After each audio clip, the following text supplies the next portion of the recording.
లైన్ల రహదారి శాంక్షన్ చేయడం జరిగింది. ఎక్కడ చూసినా పనులు జరుగుతున్నాయి. ఇదే కాకుండా మన లాల్పాడ్ నుంచి అంగడ్ చిట్టంపల్లి వరకు కూడా సింగిల్ రోడ్ ఉంటే డబల్ రోడ్ శాంక్షన్ చేపించి గౌరవ ముఖ్యమంత్రి గారు పని చేపిస్తున్నారు. గడ్సింగాపూర్ నుంచి రంగారెడ్డిపల్లి వరకు సింగిల్ రోడ్ ఉంటే దాని డబల్ రోడ్ చేపించి దాని పనులు కూడా చేపిస్తున్నారు. ఈ విధంగా మన నియోజకవర్గంలో ఉన్న అన్ని రోడ్లను కూడా డబల్ రోడ్లు చేయడం, 4 లైన్ల రహదారులు చేయడం, అదేవిధంగా రేడియల్ రోడ్ అనేది 6 లైన్ల రహదారి చేయడం, ఎక్కడైతే గ్రామాలు వస్తాయో ఆ గ్రామాల దగ్గర మనకు బ్రిడ్జులు ఏర్పాటు చేయడం, అండర్ పాస్లు ఏర్పాటు చేయడం, లైటింగ్ ఏర్పాటు చేయడం. మన్నెగూడ నుంచి మనకు అప్పా జంక్షన్ వరకు 20 గ్రామాలు వస్తున్నాయి. ఆ 20 గ్రామాల దగ్గర కూడా అండర్ పాస్లు వస్తాయి, అక్కడ లైటింగ్ వస్తుంది. కాబట్టి ఈ విధంగా మన ప్రాంతానికి ఒక రీజనల్ రింగ్ రోడ్ కూడా ఇవ్వడం జరిగింది గౌరవ ముఖ్యమంత్రి గారు. మన రాకంచెర్ల నుంచి సంగారెడ్డి కానీ షాద్నగర్ నియోజకవర్గం గుండా ఇతర జిల్లాలకు పోవాల్సినటువంటి లారీలు కానీ ప్రయాణికులు కానీ బస్సులు కానీ హైదరాబాద్ రాకుండానే ఈ యొక్క రీజనల్ రింగ్ రోడ్ ద్వారా ప్రయాణం చేసే అవకాశం దొరికింది. ఈ విధంగా ఇప్పుడు మనం మాట్లాడుతున్నటువంటి ప్రాజెక్టుల యొక్క విలువ దగ్గర 60,000 కోట్ల రూపాయలు ఉంటాయి.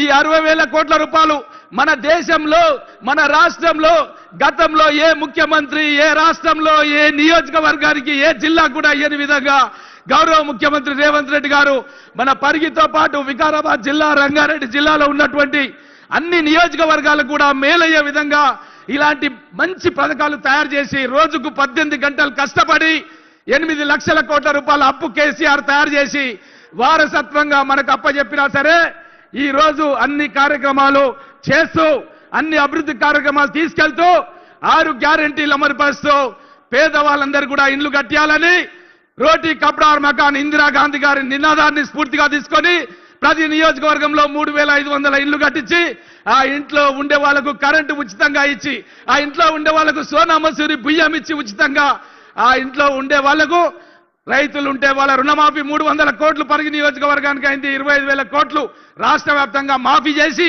అదేవిధంగా రైతు భరోసా కింద 12,000 రూపాయల చొప్పున 3 సార్లు వేసి 4వ సారి కూడా తొందరలో వేయడానికి ముఖ్యమంత్రి గారు మొన్ననే ప్రకటన ఇవ్వడం జరిగింది.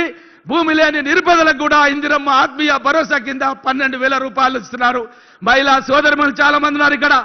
ఎవరైనా వెనుకడికి ఎవరైనా ఒక మహిళ అప్పు చేసి సంఘంలో చనిపోతే దినాలు కాకముందే వసూలు చేయడానికి ఈ రోజు ఎవరు కూడా మీ దగ్గర రానియకుండా గౌరవ ముఖ్యమంత్రి గారు ఆదేశాలు ఇచ్చారు. ఎవరైనా మహిళ యాక్సిడెంట్ అయినా పాము గరిచినా చచ్చిపోయినా ఆ మహిళ చేసిన అప్పు మాఫీ చేయడమే కాకుండా వాళ్ళ పిల్లలు అనాథలు కావద్దని 10 లక్షల రూపాయల చెక్కును మీ ఇంటికే పంపించే విధంగా గౌరవ ముఖ్యమంత్రి రేవంత్ రెడ్డి గారు ఆదేశాలు ఇవ్వడం జరిగిందన్న విషయాన్ని తెలియజేస్తూ ఈ విధంగా మనకు అదృష్టం కలిసి వస్తే తెలంగాణ రాష్ట్రానికే నడిచొచ్చే కొడుకు పుట్టినట్టుగా మన గౌరవ ముఖ్యమంత్రి రేవంత్ రెడ్డి గారు మన తెలంగాణ రాష్ట్రంలో వచ్చిండు.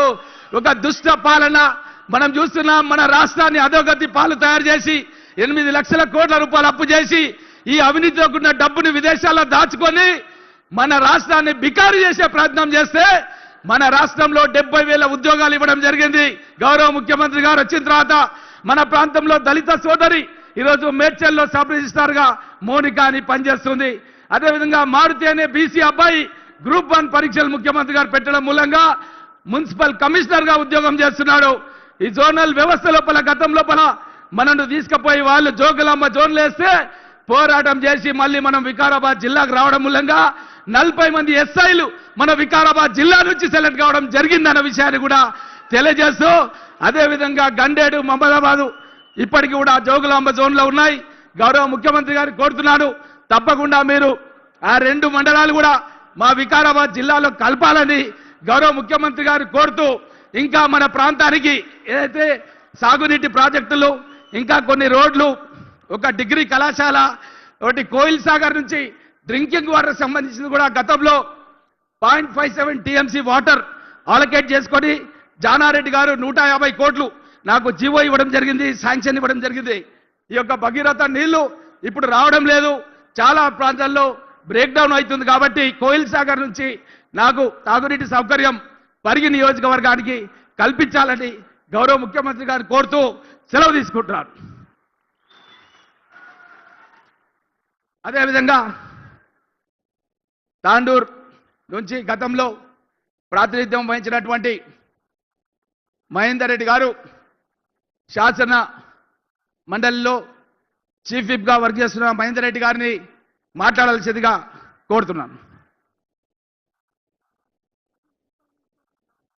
గౌరవనీయులు పెద్దలు ముఖ్యమంత్రి రేవంత్ రెడ్డి గారికి, గౌరవ స్పీకర్ గడ్డం ప్రసాద్ గారికి, గౌరవనీయులు మంత్రి శ్రీధర్ బాబు గారికి, గౌరవ సీనియర్ ఎమ్మెల్యే ప్రకాష్ గౌడ్ గారికి, పరిగి ఎమ్మెల్యే రామ్మోహన్ రెడ్డి గారికి, తాండూరు ఎమ్మెల్యే మనోహర్ రెడ్డి గారికి, చేవెళ్ల ఎమ్మెల్యే యాదయ్య గారికి, జిల్లా పార్టీ అధ్యక్షుడు నరసింహారెడ్డి గారికి, వికారాబాద్ జిల్లా పార్టీ అధ్యక్షుడు దారాసింగ్ గారికి, వేదిక మీద ఉన్న ముఖ్య నాయకులందరికీ, ఈ కార్యక్రమంలో పాల్గొన్న తాండూరు, కొడంగల్, పరిగి, చేవెళ్ల 3 మున్సిపాలిటీ వచ్చినటువంటి నాయకులకు, కౌన్సిల్ అభ్యర్థులందరికీ కూడా, ప్రెస్ వాళ్ళందరికీ నమస్కారాలు. మన ఉమ్మడి రంగారెడ్డి జిల్లాలో తాండూరు, పరిగి, అదేవిధంగా చేవెళ్లలో 3, మరి మేడ్చల్లో 3, 9 మరి మున్సిపాలిటీలో ఎలక్షన్లు జరుగుతున్నాయి. ఈ ఎలక్షన్లో కూడా అన్ని కూడా మనం గెలవడానికి మన ముఖ్యమంత్రి గారు అధికారాన్ని రాకముందు, అధికారానికి వచ్చిన తర్వాత కూడా సంక్షేమ పథకాలు మరి ప్రజలకు ప్రభుత్వం మీద ఎంత భారం ఉన్నప్పటికీ కూడా ఇచ్చిన మాట ప్రకారం చేయడం కూడా జరుగుతున్నది. మీరందరూ కూడా ప్రతి వాళ్ళల్లో కూడా మరి ఇంటింటికి పోయేటప్పుడు మన ఇళ్ల విషయంలో కానీ, పెన్షన్ల విషయంలో కానీ, గ్యాస్ ఇచ్చే కార్యక్రమంలో కానీ, ఇప్పటిదాకా రామ్మోహన్ రెడ్డి గారు చెప్పినారు, మన జిల్లాకు 4 రోడ్లు కానీ పెద్ద ఎత్తున మరి ఉమ్మడి రంగారెడ్డి జిల్లా వచ్చినాయి. కాబట్టి ఇవన్నీ కూడా ప్రజల్లో తీసుకుపోయి మన 9 మున్సిపాలిటీలు గెలవడానికి మీరందరూ కూడా ముందు ఉండాలి. మీరైతే ఏదైతే హామీలు ఇస్తున్నారో ప్రజలకు, ఆ హామీలన్నీ కూడా గౌరవ ముఖ్యమంత్రి గారు, అదేవిధంగా మన ఇన్ఛార్జ్ మంత్రి గారు, మేమంతా ఎమ్మెల్యేలంతా కూడా మీకు అండగా ఉంటామని చెప్పుకుంటూ అన్నీ గెలిపేయాలని చెప్పుకుంటూ అందరికీ నమస్కారం.